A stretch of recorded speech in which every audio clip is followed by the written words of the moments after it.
Hi hello നമസ്കാരം. PC3 അക്കാദമിയുടെ പുതിയൊരു ക്ലാസ്സിലേക്ക് ഏവർക്കും സ്വാഗതം. നമ്മൾ വന്നിട്ടുള്ളത് പതിവ് പോലെ മോക്ക് ടെസ്റ്റുമായിട്ടാണ്. 10 ചോദ്യങ്ങൾ നമ്മൾ നോക്കാൻ പോവുകയാണ്. 10 മിനിറ്റ് കൊണ്ട് തന്നെ നോക്കാം. ആദ്യത്തെ ചോദ്യം നോക്കുക. ഒരു പ്രസ്താവനയാണ്. ഇന്ത്യയുടെ തീരപ്രദേശം സംബന്ധിച്ച പ്രസ്താവനകളിൽ തെറ്റായത് കണ്ടെത്തുക. ഒന്നാമത്തെ പ്രസ്താവന, പടിഞ്ഞാറൻ തീരസമതലം അറബിക്കടലിനും പശ്ചിമഘട്ടത്തിനുമിടയിൽ. 2, പടിഞ്ഞാറൻ തീരസമതലത്തിൽ ഉൾപ്പെട്ടതാണ് കോറമാൻഡൽ തീരസമതലം. ഓക്കെ, പടിഞ്ഞാറൻ തീരസമതലം അറബിക്കടലിനും പശ്ചിമഘട്ടത്തിനുമിടയിൽ പടിഞ്ഞാറൻ തീരസമതലത്തിൽ ഉൾപ്പെട്ടതാണ് കോറമാൻഡൽ തീരസമതലം. സുന്ദരി വനപ്രദേശം മുതൽ കന്യാകുമാരി വരെ നീണ്ടുകിടക്കുന്നതാണ് കിഴക്കൻ തീരസമതലം. ഇതിൽ ഈ തീരപ്രദേശത്തെ സംബന്ധിച്ച് തെറ്റായതാണ് ചോദിച്ചിട്ടുള്ളത്. ഓക്കെ, 2 ശരിയാണ്, 1 തെറ്റാണ്. അതേതാണെന്ന് നോക്കുക. 1ഉം 2ഉം തെറ്റായതാണെന്നാണ് പറയുന്നത്. 2 മാത്രം തെറ്റ്, 3 മാത്രം തെറ്റ്, 1ഉം 3ഉം തെറ്റ് എന്നാണ് ഓപ്ഷൻ തന്നിട്ടുള്ളത്. രണ്ടാമത്തെ ചോദ്യത്തിലേക്ക് വരാം. താഴെ കൊടുത്തിരിക്കുന്നവയിൽ തെറ്റായ പ്രസ്താവന ഏത്? വീണ്ടും തെറ്റായ പ്രസ്താവന ഏത് എന്നാണ് ചോദ്യം. അനുച്ഛേദം 19 പ്രകാരമുള്ള സ്വാതന്ത്ര്യങ്ങൾക്കുമേൽ നിയന്ത്രണം ഏർപ്പെടുത്തുന്നത് യുദ്ധമോ വിദേശ അധിനിവേശമോ പോലുള്ള സാഹചര്യത്തിലാണ്. അനുച്ഛേദം 15 രാജ്യത്ത് നിലവിലുള്ള സംവരണ സംവിധാനങ്ങളുടെ അടിത്തറയായി വർത്തിക്കുന്ന അനുച്ഛേദം. അനുച്ഛേദം 18 സ്വാതന്ത്ര്യത്തിനു മുൻപ് ഇന്ത്യയിൽ നിലനിന്നിരുന്ന സ്ഥാനചിഹ്നങ്ങളും ബഹുമതികളും നിർത്തലാക്കാൻ കാരണമായ അനുച്ഛേദം. ഓപ്ഷൻ ഡി ആണ്. അനുച്ഛേദം 23 കരുതൽ തടങ്കലിനെ കുറിച്ച് പ്രതിപാദിക്കുന്ന ഭരണഘടനാ അനുച്ഛേദം. ഇതിൽ തെറ്റായ പ്രസ്താവന ഏതെന്നാണ് ചോദ്യം. മൂന്നാമത്തെ ചോദ്യം, ദേശീയ അടിയന്തരാവസ്ഥ കാലത്ത് അനുച്ഛേദം 20, 21 എന്നിവ റദ്ദു ചെയ്യാൻ കഴിയില്ലെന്ന് വ്യവസ്ഥ ചെയ്ത ഭേദഗതി ഏതാണ്? 44-ാം ഭേദഗതി, 52-ാം ഭേദഗതി, 86-ാം ഭേദഗതി, 101-ാം ഭേദഗതി. നാലാമത്തെ ചോദ്യത്തിലേക്ക് വരാം. ഇന്ത്യൻ ഹരിത വിപ്ലവത്തിന്റെ പിതാവായ MS സ്വാമിനാഥൻ അന്തരിച്ചതെന്നാണ്? 2023 എല്ലാം. September 28, July 18, October 28, November 18. അടുത്ത ചോദ്യം, 5ാമത്തെ ചോദ്യം, സുഭാഷ് ചന്ദ്രബോസിനെ സംബന്ധിച്ച തെറ്റായ പ്രസ്താവന കണ്ടെത്തുക. സ്വതന്ത്ര സമര ചരിത്രത്തിലെ ബോസ് സഹോദരന്മാർ എന്നറിയപ്പെടുന്നത് ശരത് ചന്ദ്ര ബോസും സുഭാഷ് ചന്ദ്രബോസുമാണ്. നേതാജി സുഭാഷ് ചന്ദ്രബോസിന്റെ രാഷ്ട്രീയ ഗുരുവാണ് ചിത്തരഞ്ജൻ ദാസ്, CR ദാസ്. മൂന്നാമത്തെ ഒരു പ്രസ്താവന, എനിക്ക് രക്തം തരൂ, ഞാൻ നിങ്ങൾക്ക് സ്വാതന്ത്ര്യം തരാമെന്ന് പറഞ്ഞത് സുഭാഷ് ചന്ദ്രബോസാണ്. ലാസ്റ്റ് 1, സുഭാഷ് ചന്ദ്രബോസിന്റെ ജന്മദിനം ദേശീയ യുവജനദിനമായി ആചരിക്കുന്നു. 6ാമത്തെ ചോദ്യം, ഇന്ത്യൻ ദേശീയ പ്രസ്ഥാനവുമായി ബന്ധപ്പെട്ട ശരിയായ ജോഡികൾ കണ്ടെത്തുക. Swadeshi Bandhab Samiti, Ashwini Kumar Dutta. Indian national association, Surendranath ബാനർജിയും ആനന്ദമോഹൻ ബോസും. Madras native association, Gazulu Lakshmi Narasu Chetty. Okay, 3 ജോഡിയാണ് തന്നത്. ഇതിലേതാണ് ശരിയായ ജോഡിയാണ് ചോദിച്ചത്? 7ാമത്തെ ചോദ്യം, ജസ്റ്റിസ് ഫാത്തിമ ബീവിയെ പറ്റി ചൂടെ പറയുന്നവയിൽ ശരിയല്ലാത്ത പ്രസ്താവനയാണ് ചോദിച്ചത്. സുപ്രീം കോടതിയിലെ ആദ്യത്തെ വനിതാ ജഡ്ജ്, തമിഴ്നാട് ഗവർണർ സ്ഥാനം വഹിച്ചിട്ടുണ്ട്, ദേശീയ മനുഷ്യാവകാശ കമ്മീഷൻ അംഗമായിരുന്നു, ദേശീയ വനിതാ കമ്മീഷന്റെ അധ്യക്ഷ പദവി വഹിച്ചു. 8ാമത്തെ ചോദ്യം, ലക്ഷദ്വീപിനെ പറ്റി ചുവടെ പറയുന്നവയിൽ ശരിയല്ലാത്ത പ്രസ്താവന ഏത്? കൊച്ചിയിൽ നിന്ന് ഏകദേശം 300 കിലോമീറ്റർ അകലെ അറബിക്കടലിലാണ് സ്ഥാനം. ആകെ 36 ദ്വീപുകളാണ് ലക്ഷദ്വീപ് സമൂഹത്തിലുള്ളത്. ഏകദേശം 11 ദ്വീപുകളിൽ മാത്രമേ ജനവാസമുള്ളൂ. അഗ്നിപർവ്വതജന്യ ദ്വീപുകളാണ് ലക്ഷദ്വീപിലേത്. 8ാമത്തേതിൽ എന്താ പറഞ്ഞത്? ശരിയല്ലാത്ത പ്രസ്താവന, അതായത് തെറ്റായ പ്രസ്താവന കണ്ടെത്താനാണ് പറഞ്ഞത്. 9ാമത്തെ ചോദ്യം, കേരളത്തിലെ ദേശീയോദ്യാനങ്ങളെ സംബന്ധിച്ച ശരിയായ പ്രസ്താവന കണ്ടെത്തുക. ഇരവികുളം ദേശീയോദ്യാനം സ്ഥാപിതമായ വർഷം 1978. നീലക്കുറിഞ്ഞിയുടെ സംരക്ഷണാർത്ഥം 2006 സ്ഥാപിതമായ സങ്കേതമാണ് കുറിഞ്ഞുമല.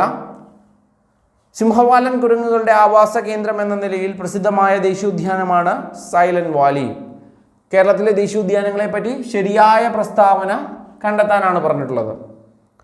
10ാമത്തെ ചോദ്യം, ലാസ്റ്റ് ചോദ്യം, കേരളത്തിന്റെ സ്വപ്ന പദ്ധതിയായ വിഴിഞ്ഞം തുറമുഖം ഏത് താലൂക്കിലാണ് സ്ഥിതി ചെയ്യുന്നത്? നെടുമങ്ങാട്, നെയ്യാറ്റിൻകര, വർക്കല, ചിറയൻകീഴ് എന്നിങ്ങനെയാണ് ഓപ്ഷൻ തന്നിട്ടുള്ളത്. ഓരോ ചോദ്യങ്ങളുടെ ഉത്തരങ്ങളായിട്ട് നമുക്ക് പരിശോധിക്കാം. ഒന്നാമത്തെ ചോദ്യം നോക്കണം. ഇന്ത്യയുടെ തീര പ്രദേശം സംബന്ധിച്ച പ്രസ്താവനയിൽ തെറ്റായ പ്രസ്താവനയാണ് ഇവിടെ പറഞ്ഞിട്ടുള്ളത്. പടിഞ്ഞാറൻ തീരസമതലം അറബിക്കടലിനും പശ്ചിമഘട്ടത്തിനും.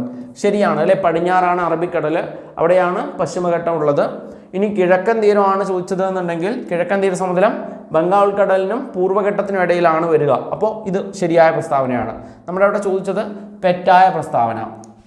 പടിഞ്ഞാറൻ തീരസമതലത്തിൽ ഉൾപ്പെടുന്നതാണ് കോറമാൻഡൽ തീരം. അത് തെറ്റാണ്. കാരണം കോറമാൻഡൽ തീരം എന്നറിയപ്പെടുന്നത് തമിഴ്നാട് തീരമാണ്. അത് നമ്മുടെ പടിഞ്ഞാറല്ല, അത് കിഴക്കാ വരിക. ഇവിടെ നമുക്ക് കോറമാൻഡൽ തീരത്തിന് പകരം കൊങ്കൺ തീരം എന്ന് പറഞ്ഞിട്ടുണ്ടെങ്കിൽ കറക്റ്റ് ആയിരിക്കും. പക്ഷെ ഇത് കോറമാൻഡൽ തീരമാണ്. മലബാർ തീരം, കൊങ്കൺ തീരം, ഗുജറാത്ത് തീരം, അതാണ് പടിഞ്ഞാറൻ തീരത്ത് വരിക. ഓക്കെ, അപ്പോൾ ഈ ഒരു പ്രസ്താവന തെറ്റാണ്. 2 തെറ്റാണ്. സുന്ദരി വനപ്രദേശം മുതൽ കന്യാകുമാരി വരെ നീണ്ടു കിടക്കുന്നതാണ് കിഴക്കൻ തീരസമതലം. അത് കറക്റ്റാണ് അല്ലേ. കന്യാകുമാരി മുതൽ സുന്ദർബൻ ഡെൽറ്റ വരെ കിടക്കുന്നത് തന്നെയാണ്. അപ്പോൾ അതും ശരിയാണ്. അപ്പോൾ 2 മാത്രമേ തെറ്റുള്ളൂ. ഓപ്ഷൻ ബി ആണ് അപ്പോൾ ഇവിടുത്തെ ശരിയായിട്ടുള്ള ഉത്തരം. താഴെ കൊടുത്തിരിക്കുന്നവയിൽ തെറ്റായ പ്രസ്താവന ഏത്? അനുച്ഛേദം 19 പ്രകാരമാണ് സ്വാതന്ത്ര്യങ്ങൾക്ക് മേൽ നിയന്ത്രണം ഏർപ്പെടുത്താൻ യുദ്ധമോ വിദേശ അധിനിവേശമോ പോലുള്ള സാഹചര്യം വേണം അല്ലേ. ആർട്ടിക്കിൾ 19 മൗലിക സ്വാതന്ത്ര്യങ്ങളുണ്ട്.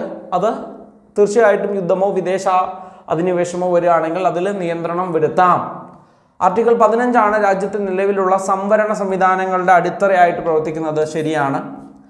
ആർട്ടിക്കിൾ 18 സ്വാതന്ത്ര്യത്തിന് മുമ്പ് ഇന്ത്യയിൽ നിലനിന്നിരുന്ന പദവികൾ അല്ലേ നിർത്തലാക്കി. മിലിറ്ററിയും അക്കാദമിക് ഒഴികെയുള്ള ബാക്കിയുള്ള പദവികളൊന്നും വഹിക്കാൻ പാടില്ല. അതും ശരിയാണ്.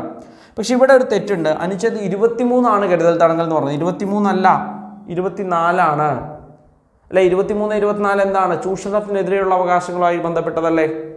അപ്പോൾ അത് അങ്ങനെ ഒരു കാര്യം വരും. ഇമ്പോർട്ടൻ്റ് ആയിട്ടുള്ള കാര്യമാണ്. അപ്പോൾ ഇത് തെറ്റാണ്. അപ്പോൾ ഇവിടെ ഓപ്ഷൻ ഡി ആണ് ഇവിടുത്തെ ശരിയായിട്ടുള്ള ഉത്തരം. ദേശീയ അടിയന്തരാവസ്ഥ കാലത്ത് 20, 21 എന്നിവ റദ്ദ് ചെയ്യാൻ കഴിയില്ല എന്ന് പറയുന്ന ഭേദഗതി ഏതാണെന്ന് വെച്ചാൽ 44-ാം ഭേദഗതി. 4-ാമത്തെ ചോദ്യം. ഇന്ത്യൻ ഹരിത വിപ്ലവത്തിന്റെ പിതാവായ MS സ്വാമിനാഥൻ സെപ്റ്റംബർ 28, 2023 അന്തരിച്ചത്. സുഭാഷ് ചന്ദ്രബോസിനെ സംബന്ധിച്ച് തെറ്റായ പ്രസ്താവന കണ്ടെത്താനാണ് പറഞ്ഞത്. ബോസ് സഹോദരന്മാര് ഒക്കെയാണ്. നേതാജി സുഭാഷ് ചന്ദ്രബോസിന്റെ രാഷ്ട്രീയ ഗുരു CR ദാസ്, ചിത്തരഞ്ജൻ ദാസ് ആണ്. അതും ശരിയാണ്. എനിക്ക് രക്തം തരൂ, ഞാൻ നിങ്ങൾക്ക് സ്വാതന്ത്ര്യം തരാമെന്ന് പറഞ്ഞ ഇദ്ദേഹമാണ്. ശരിയാണ്. സുഭാഷ് ചന്ദ്രബോസിന്റെ ജന്മദിനം യുവജന ദിനം എന്നാണ് പറഞ്ഞിരിക്കുന്നത്. ദേശ് പ്രേം ദിവസം അല്ലേ. യുവജനദിനം ആരുടെയാണ് എന്നുള്ളത് നിങ്ങൾ കമൻറ്റ് ചെയ്യണേ. അപ്പോൾ ഇവിടുത്തെ ഇത് തെറ്റാണ്. അപ്പോൾ ഇതാണ് ഓപ്ഷൻ ഡി ആണ് ഇവിടുത്തെ ശരി ഉത്തരം. 6-ാമത്തെ ചോദ്യം. ഇന്ത്യൻ ദേശീയ പ്രസ്ഥാനവുമായി ബന്ധപ്പെട്ട ശരിയായ ജോഡിയാണ് Swadeshi Bandhab Samiti Ashwini Kumar Dutta, Indian national association Surendranath Banerjee, നമ്മുടെ ആനന്ദ് മോഹൻ ബോസുമാണ്. അതും ശരിയാണ്. മദ്രാസ് നേറ്റീവ് അസോസിയേഷൻ ഗസലു ലക്ഷ്മി നരശു ഷെട്ടിയാണ്. അതും ശരിയാണ്. അപ്പോൾ 3ഉം ശരിയാണെങ്കിൽ 3 ഉള്ള ഓപ്ഷൻ സി ആണ്. ഓപ്ഷൻ സി ആണ് ഇവിടുത്തെ ശരി ഉത്തരം. 7-ാമത്തേത് തെറ്റായ ചോദ്യമാണ്. തെറ്റായ പ്രസ്താവന കണ്ടെത്താനാണ്. സുപ്രീം കോടതിയിൽ ആദ്യ വനിതാ ജഡ്ജി ഒക്കെയാണ്. തമിഴ്നാട് ഗവർണർ സ്ഥാനം വഹിച്ചിട്ടുണ്ട് ഒക്കെയാണ്. മനുഷ്യാവകാശ കമ്മീഷൻ അംഗമായിരുന്നു. പക്ഷേ എന്തല്ല, വനിതാ കമ്മീഷന്റെ അധ്യക്ഷ വഹിച്ചിട്ടില്ല. അതുകൊണ്ടാണ് അതാണ് ശരി ഉത്തരം. ലക്ഷദ്വീപിനെ പറ്റി ചൂടെ പറയുന്നവയിൽ ശരിയല്ലാത്ത പ്രസ്താവന ഏത്? കൊച്ചിയിൽ നിന്ന് 300 കിലോമീറ്റർ അറബിക്കടൽ, അതൊക്കെ ഓക്കെയാണ്. 36 ദ്വീപുണ്ട്, 11 ദ്വീപിൽ ജനവാസം ഉണ്ട്, അത് ഓക്കെയാണ്. അഗ്നിപർവ്വത ജന്യദ്വീപ്, ഇന്ത്യയിലെ ഒരേ ഒരു അഗ്നിപർവ്വത ദ്വീപ് അഗ്നിപർവ്വത ഉള്ളത് ബാരൻ ദ്വീപിലാണ്, ആൻഡമാനിലാണ് അല്ലേ. ഇവിടെയല്ലേ പറഞ്ഞിരിക്കുന്നത്. അപ്പോൾ ഇത് തെറ്റല്ലേ. അപ്പോൾ ഓപ്ഷൻ ഡി അല്ലേ ഇവിടുത്തെ ഉത്തരം. 9-ാമത്തെ ചോദ്യം. കേരളത്തിലെ ദേശീയോദ്യാനങ്ങളെ സംബന്ധിച്ച് ശരിയായത് പറയുകയാണെങ്കിൽ സിംഹവാലൻകുരങ്ങളുടെ ആവാസ കേന്ദ്രം എന്ന നിലയിൽ സൈലന്റ് വാലി ശരിയാണ്.